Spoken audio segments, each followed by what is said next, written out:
nous allons commencer alors maintenant avec les nationalités. Donc d'abord, nous allons étudier le verbe être. Donc vous connaissez déjà, on a déjà fait cela auparavant, mais je veux quand même vous rappeler le verbe être. Donc voilà, avec les pronoms personnels et la conjugaison du verbe ser. D'accord? Donc n'oubliez pas, le verbe ser, c'est un verbe irrégulier et c'est un verbe du deuxième groupe. D'accord? C'est pour ça qu'il y a tant de variantes, tant de changements. C'est un verbe irrégulier.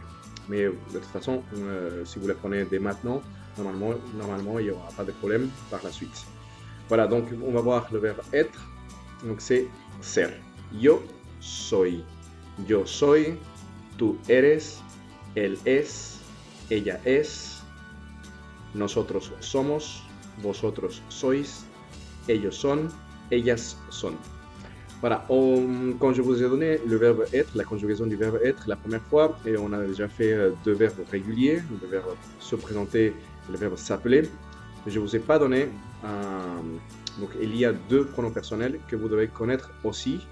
Je vous le donne maintenant, je vous le donne tout de suite, parce qu'à partir de maintenant, on va l'utiliser. Je veux que vous le connaissiez, parce qu'on fait bien la différence, nous, avec la forme de la politesse en espagnol, que ce soit en Espagne, que ce soit en Amérique latine.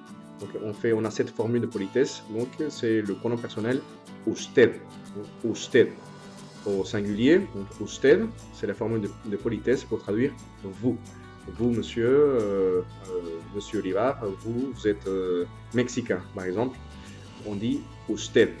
Donc voilà, ça se conjugue. Usted es. Usted es.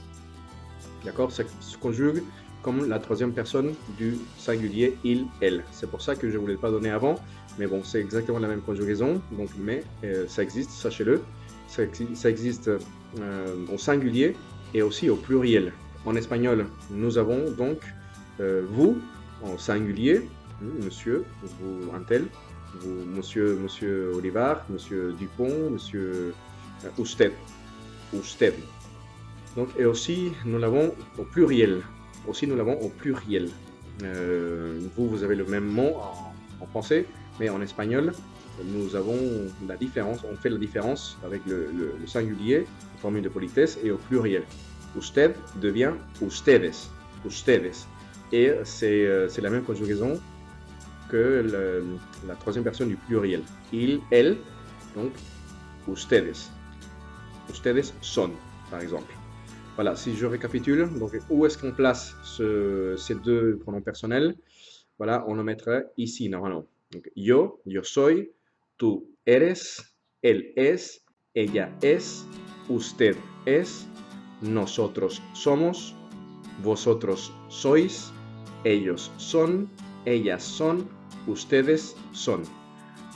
Voilà, donc nous avons, comme je récapitule, nous avons en espagnol, donc les pronoms personnels, ça, en français, c'est je, tu, il, elle, vous, formule de politesse, nous, vous, donc pluriel, il, elle et vous. On a encore une fois ici. Donc pourquoi tant de fois? C'est-à-dire qu'en français, vous avez le même mot pour utiliser la formule de politesse, que ce soit vous au singulier, vous au pluriel, et en plus vous avez donc la deuxième personne du pluriel, c'est aussi en français vous. Donc en espagnol, pour chaque personne, chaque pronom personnel, c'est différent, d'accord? Donc on a yo, tú, él, ella, usted, nosotros, vosotros, ellos, ellas, ustedes. Donc voilà. Là, c'est pour le tutoiement, par exemple, le cas du tutoiement, tú,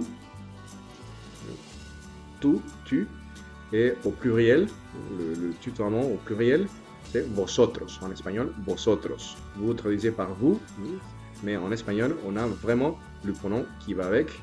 Le tutoiement, c'est vosotros, vosotros.